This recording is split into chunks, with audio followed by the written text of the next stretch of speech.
आप देख रही हैं न्यूज इंसाइडर के साथ प्रोग्राम स्पेशल रिपोर्ट, जिसमें दिन भर की अहम खबरें पहुंचाएंगे आप तक।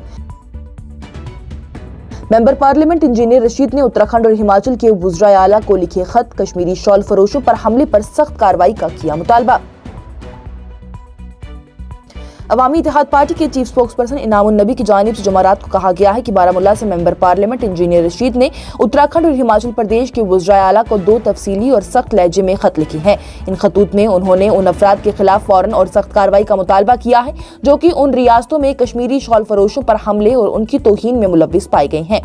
इनामुन नबी के मुताबिक ये खत इंजीनियर रशीद के लीगल काउंसिल के जरिए पार्टी तक पहुंचाए गए हैं। इनामुन नबी ने बताया है कि हिमाचल प्रदेश के वज़ीर आला को लिखे गए खत में जेल में बंद मेंबर पार्लियामेंट इंजीनियर रशीद ने टीवी पर दिखाई गई उन मनाजिर पर गहरी तकलीफ और अफसोस का इजहार किया जहां कश्मीरी शॉल फरोशों को फ्रिंज अनासर के जरिए पीटा और जलील किया गया।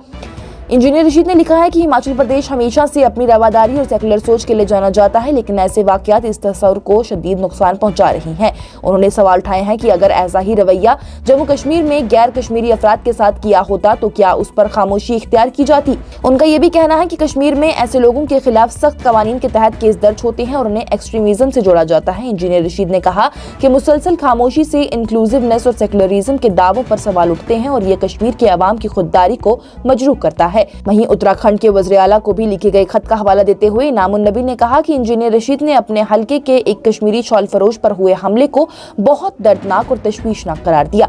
खत में उन्होंने सीधा सवाल पूछा है कि क्या इस मुल्क में कश्मीरी होना अब जुर्म बन गया है। उन्होंने उत्तराखंड हुकूमत को याद दिलाया है कि कश्मीर के लोगों का रिकॉर्ड रहा है कि वो हमेशा ही सयाहों और बाहर से आने वालों से इज्जत और मेहमान नवाजी से पेश आते हैं, फिर दूसरी रियासतों में ये रवैया आखिर क्यों नजर नहीं आता। इंजीनियर रशीद ने कहा है कि सिलेक्टिव खामोशी और कमजोर रवैया शरारती अनासिर को और ज्यादा हिम्मत देता है और कानून शिकनी को आम बनाता है। दोनों खतूत में जेल में बंद मेंबर पार्लियामेंट इंजीनियर रशीद ने वाज़ेह तौर पर मुतालबा किया कि मुल्जिमान के खिलाफ सख्त और मिसाली कार्रवाई की जाए ताकि कोई भी शख्स अल्ट्रा नेशनलिज्म के नाम पर कानून अपने हाथ में लेने की हिम्मत न करे। उन्होंने रियासती हुकूमतों से ये भी कहा है कि जम्मू कश्मीर से बाहर काम करने और रोजगार हासिल करने वाले कश्मीरी ताजरों की हिफाजत, इज्जत और रोजी रोटी को यकीनी बनाया जाए। इनामुन नबी के मुताबिक इन खतूत इन नाकुल यूनियन होम सेक्रेटरी को भी भेजी गई है ताकि मुल्क भर में तालीम या फिर रोजगार के लिए रहने वाले कश्मीरियों की हिफाजत के लिए मरकजी सतह पर मुदाखलत की जा सके। इस खुसूसी प्रोग्राम को आप तक पहुंचाने में हमारे मोतबर साथी Medstar medical centre and super speciality hospital Nowgam ने भरपूर ताउन किया है, जहां बैनुल-अक़वामी तजुर्बाकार और माहिर डॉक्टर्स की खिदमात दस्तयाब हैं। जदीद तशखीसी मशीनें, बेहतरीन इलाज और इत्मीनान बख्श सहूलियात के साथ गोल्डन कार्ड की सहूलत भी मैसर है। Medstar medical centre and super speciality hospital Nowgam, Srinagar. Jamia Millia Islamia में मुसलमानों के खिलाफ हो रहे जुल्म के इम्तिहानी सवाल पर हंगामा, सोशल वर्क के प्रोफेसर मुअत्तल, पुलिस कार्रवाई का हुक्म। जामिया मिलिया इस्लामिया यूनिवर्सिटी में एक बड़ा और अहम वाकया सामने आया है, जहां पर डिपार्टमेंट ऑफ सोशल वर्क के एक सीनियर उस्ताद प्रोफेसर वीरेंद्र बालाजी सहारी को यूनिवर्सिटी ने मुअत्तल यानी सस्पेंड कर दिया है। यूनिवर्सिटी की जानिब से जारी हुक्मनामे के मुताबिक ये कार्रवाई BA ऑनर सोशल वर्क के पहले सेमेस्टर के इम्तिहान के सवालनामे पर शिकायत मिलने के बाद ही की गई है।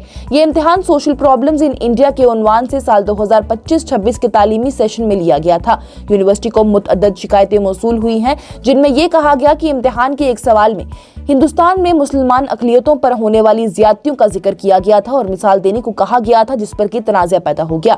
जामिया के chief public relation officer Saima Syed के मुताबिक यूनिवर्सिटी ने इस मामले को निहायती संजीदगी से लिया और उस्ताद पर लापरवाही और गफलत का इल्जाम लगाया। वाइस चांसलर ने यूनिवर्सिटी के कानून के तहत प्रोफेसर को ही फौरन मुअत्तल करने का हुक्म दे दिया और साथ ही एक तहकीकाती कमेटी भी कायम कर दी जो कि इस पूरे मामले की पूरी जांच करेगी।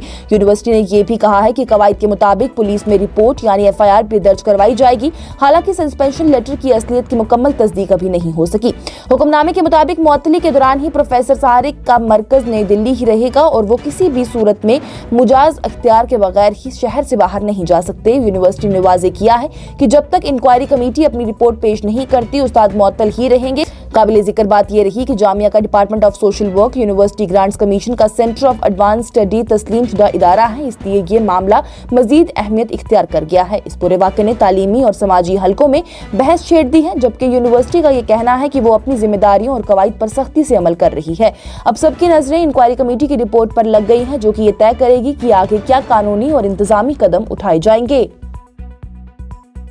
पीपल्स डेमोक्रेटिक पार्टी के सरबराह महबूबा मुफ्ती पर सियासी ड्रामे का इल्जाम लगाते हुए नेशनल कॉन्फ्रेंस के इमरान नबी डार ने कैदियों के मसले पर सवालात उठाए। नेशनल कॉन्फ्रेंस के सीनियर रहनुमा इमरान नबी डार ने एक बयान जारी करते हुए कहा है कि सबसे पहले पीपल्स डेमोक्रेटिक पार्टी की सरबराह महबूबा मुफ्ती पर सख्त तनकीद की। उन्होंने कहा कि प्रिजनर्स के मसले पर हाई कोर्ट में जो दरख्वास्त दाखिल की गई थी वो सिर्फ सियासी ड्रामे और फोटो सेशन के लिए थी। इमरान नबी डार ने कहा कि खुद मुअज़्ज़ज़ अदालत के जजेस ने भी ये बात तस्लीम कर ली कि ये एक सियासी स्टंट था, जो कि नहीं होना चाहिए था। उन्होंने सवाल उठाया है कि जब ये केस जम्मू कश्मीर से मुतल्लिक था तो फिर इसे जम्मू में दाखिल करने की क्या मजबूरी थी, जबकि ये यहाँ पर भी फाइल किया जा सकता था। इमरान नबी डार ने मजीद कहा कि जो PIL दाखिल की गई थी वो इंतहाई कमजोर थी। अगर इस पर संजीदगी से काम किया जाता और मजबूत दलीलें पेश की जाती तो शायद अदालत इसे कबूल कर लेती, लेकिन बाहर की जेलों में बंद कैदियों जैसे हसास और अहम मसला भी सियासत के चमकाने के लिए ही इस्तेमाल किया गया, जिसकी वजह से केस खुद ही कमजोर हो गया। उन्होंने ये भी कहा कि इस तमाम मामले का जवाब महबूबा मुफ्ती को देना होगा और नेशनल कॉन्फ्रेंस उनसे ये जवाब जरूर तलब करेगी। इसके बाद इमरान नबी डार की जानिब से कश्मीर के सेब के मसले पर भी बात की गई। उन्होंने कहा कि कश्मीर का सेब अपनी लज्जत, रस और सेहत के लिए पूरी दुनिया में मशहूर है, लेकिन जब भी बाहर से सेब बाजारों में आते हैं और वो बहुत कम कीमत पर मिल जाते हैं तो इससे मकामी सेब की इंडस्ट्री को भारी नुकसान होता है। उन्होंने वाज़ेह किया है कि नेशनल कॉन्फ्रेंस बाहर से सेब लाने के खिलाफ नहीं है, क्योंकि इंपोर्ट और एक्सपोर्ट हर हुकूमत का अपना निजाम होता है। ताहम उन्होंने मरकजी हुकूमत से अपील की है कि बाहर से आने वाले सेब को बगैर टैक्स के बाजारों में ना छोड़ा जाए।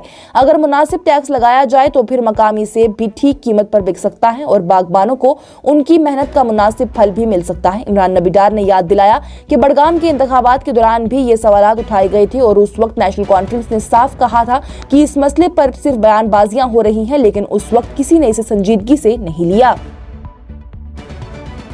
देखिए, अगर आपको याद होगा बडगाम का इलेक्शन चल रहा था और उस टाइम पे भी हमसे ये सवाल पूछा गया और उस टाइम पे हमने क्लियरली बोला था कि ये ड्रामा है। क्लियरली नेशनल कॉन्फ्रेंस ने बोला था। उस टाइम पे आपने हमारी बात सीरियसली नहीं ली। कल ऑनरेबल हाई कोर्ट के ऑनरेबल जजेस ने भी यही बात बोली कि ये जो महबूबा मुफ्ती जी कर रही हैं पॉलिटिकल स्टंट के तरीके से कर रही है, जो कि नहीं होना चाहिए था। दूसरी बात, उनको क्या मजबूरी थी ये केस फाइल करना जम्मू में? आप मुझे बताइए। वो तो यहाँ पे भी कर सकती थी, वो जम्मू क्यों गई ये केस फाइल करने के लिए? और दूसरा, अगर आप इसमें इस जो PIL उन्होंने बनाई थी, बहुत ही वीक PIL बनाई थी। अगर PIL में काम किया होता, अगर PIL में एफर्ट डाला होता तो शायद हाई कोर्ट उस PIL को एक्सेप्ट करती। लेकिन इन्होंने जो एक सेंसिटिव और एक इम्पॉर्टेंट इशू है about prisoners who are lodged in outside jails, उस इशू को अपने सियासी जो है सियासत करने के लिए और फोटो ऑप करने के लिए उस PIL को बनाया और वीक PIL बनाया है, जिसकी वजह से उनका वो केस भी वीक हो गया है। तो ये इसका जवाब तो महबूबा जी को देना पड़ेगा और हम उनसे ये जवाब मांगेंगे। MLA सलमान अली सागर ने बिजली, अवामी राहत और बराबरी पर बयान देते हुए वज़ीर आला उमर अब्दुल्ला के इक़दामात का दफा किया। नेशनल कॉन्फ्रेंस के सीनियर रहनुमा और हजरत बल से MLA सलमान अली सागर ने बिजली, अवामी राहत और मुल्क में बराबरी के मसले पर अपना बयान जारी किया है। उन्होंने कहा कि मुअज़्ज़ज़ वज़ीर आला उमर अब्दुल्ला खुद PDD डिपार्टमेंट के वजीर हैं और वो पूरी लगन और मेहनत के साथ इस बात की कोशिश कर रहे हैं कि अवाम को 24 घंटे बिजली फराहम की जाए। उन्होंने वाज़ेह किया कि इस वक्त डिपार्टमेंट को कोई खास आमदनी हासिल नहीं हो रही, जबकि बिजली से मुतल्लिक कई मसाइल दरपेश हैं। कहीं बिजली ज़्यादा है और कहीं कमी। वहीं पैसों की कमी की वजह से हुकूमत को बाहर से बिजली भी खरीदनी पड़ रही है। सलमान अली सागर ने कहा है कि ऐसे मुश्किल हालात में भी वज़ीर आला उमर अब्दुल्ला अवाम को राहत देने की कोशिश कर रही हैं। उन्होंने तस्लीम किया है कि कभी कभी सख्त फैसले लेने पड़ते हैं, लेकिन नेशनल कॉन्फ्रेंस ने अवाम से जो भी वादे किए हैं उन पर कायम रहना जरूरी है। उनकी जानिब से याद दिलाया गया कि इंतखाबी मैनिफेस्टो में वादा किया गया था कि घरेलू बिजली इस्तेमाल के लिए लोगों को 200 यूनिट मुफ्त बिजली दी जाएगी, खासतौर पर गरीबी की लकीर से नीचे रहने वाले अफराद को। उनकी जानिब से कहा गया कि ये वादे अवाम के साथ इंतजामात किए गए और पार्टी को यकीन है कि वज़ीर आला के इस इकदाम से लोगों को राहत मिलेगी। उनकी जानिब से कहा गया कि इस वक्त और ज्यादा राहत देना मुश्किल हो सकता है, लेकिन 50% एमनेस्टी का भी फैसला बहुत अहम और बेहतर कदम है। ये एमनेस्टी तमाम घरेलू बिजली इस्तेमाल करने वालों के लिए है और इसके बाद मजीद एमनेस्टी की जरूरत महसूस नहीं होती।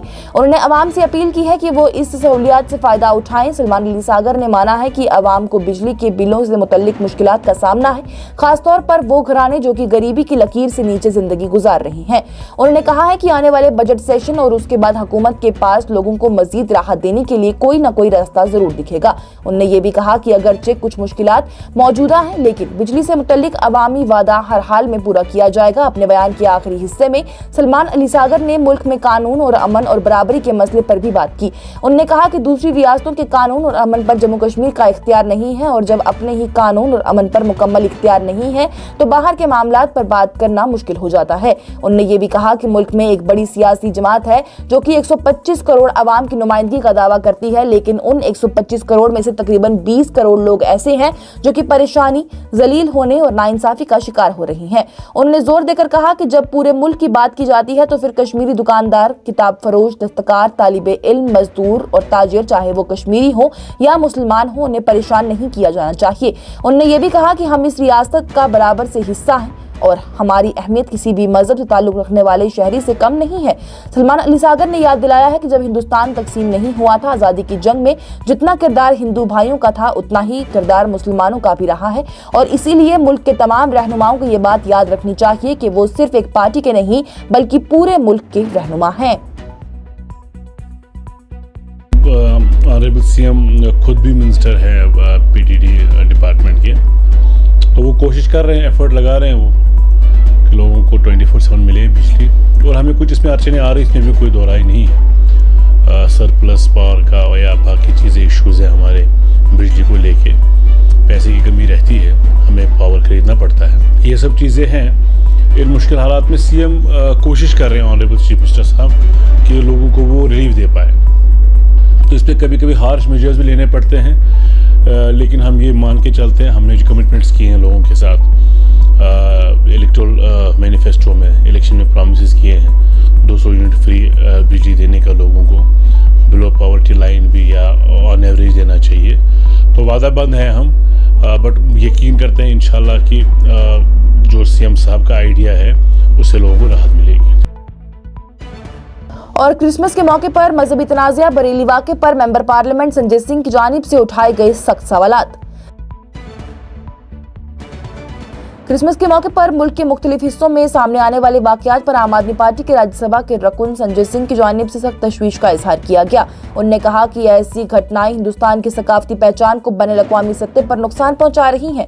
संजय सिंह का ये बयान उत्तर प्रदेश के शहर बरेली में एक गिरजाघर के बाहर ही पैदा होने वाली सूरत हाल के बाद सामने आया है। बरेली के सेंट अल्फोंसस कैथेड्रल चर्च के बाहर बजरंग दल के कारकुनों ने सख्त एहतजाज किया और हनुमान चालीसा का पाठ किया। एहतजाज करने वालों का इल्जाम था कि गिरजाघर में क्रिसमस के मौके पर मुनक्कद प्रोग्राम के दौरान हिंदू मजहब और समाज को नामुनासिब तरीके से पेश किया गया है। कारकुन जय श्री राम और हर हर महादेव के नारे लगाते हुए गिरजाघर के बुनियादी दरवाजे के करीब बैठ गई।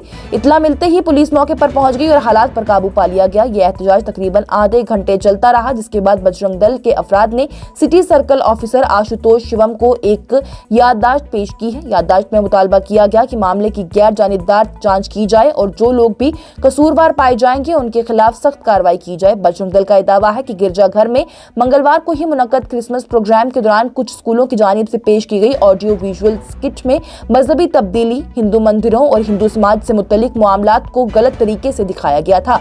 इस पूरे मामले पर रद्द-ए-अमल जाहिर करते हुए संजय सिंह ने कहा है कि हिंदुस्तान सकाफती तौर पर एक मजबूत मुल्क है और हमें हिंदुस्तानी होने पर फख्र है। उन्होंने कहा कि मगर आजकल कुछ लोग दूसरे मजहब के लोगों को परेशान कर रहे हैं, उनके मजहबी प्रोग्राम और तकरीबात में मुदाखलत करते हैं। संजय सिंह ने कहा कि बरेली में गिरजाघर के बाहर हनुमान चालीसा का पाठ किया गया, कहीं पादरी के साथ मारपीट की गई और कहीं जगहों पर सेंटा क्लॉज के मुजस्समे को तोड़ दिया गया, जिससे कि दुनिया भर में हिंदुस्तान की गलत तस्वीर जा रही है। संजय सिंह ने समाजी राब्तों के जरिए भी इस मसले को उठाया और मजहबी रवादारी और बाहमी एहतराम कायम रखने की अपील की। उन्होंने वाज़ेह किया कि हिंदुस्तान की असली पहचान रंगारंगी, भाईचारे और साथ रहने में है, ना कि मजहबी तनाज़ा और टकराव में। लेकिन जब इस तरह के दृश्य आते हैं कि आप दूसरे धर्म के लोगों को उनका आयोजन नहीं करने देते, उनकी पूजा पाठ में दखल करते हैं, उनकी इबादत में दखल करते हैं, उनके धर्म स्थलों पर जाके तोड़फोड़ करते हैं। इससे क्या भारत की छवि दुनिया में एक विश्व गुरु की बनेगी? क्या इससे भारत दुनिया में महान देश कहलाएगा? क्या इससे भारत राष्ट्रपिता महात्मा गांधी और गौतम बुद्ध जी के आदर्शों को मानने वाला देश कहलाएगा? क्या इससे भारत दुनिया में शांति का संदेश देने वाला देश कहलाएगा? आज की स्पेशल रिपोर्ट में इतना ही। दीजिए इजाजत। लेटेस्ट अपडेट्स के लिए देखते रहिए न्यूज़ इंसाइडर 24/7।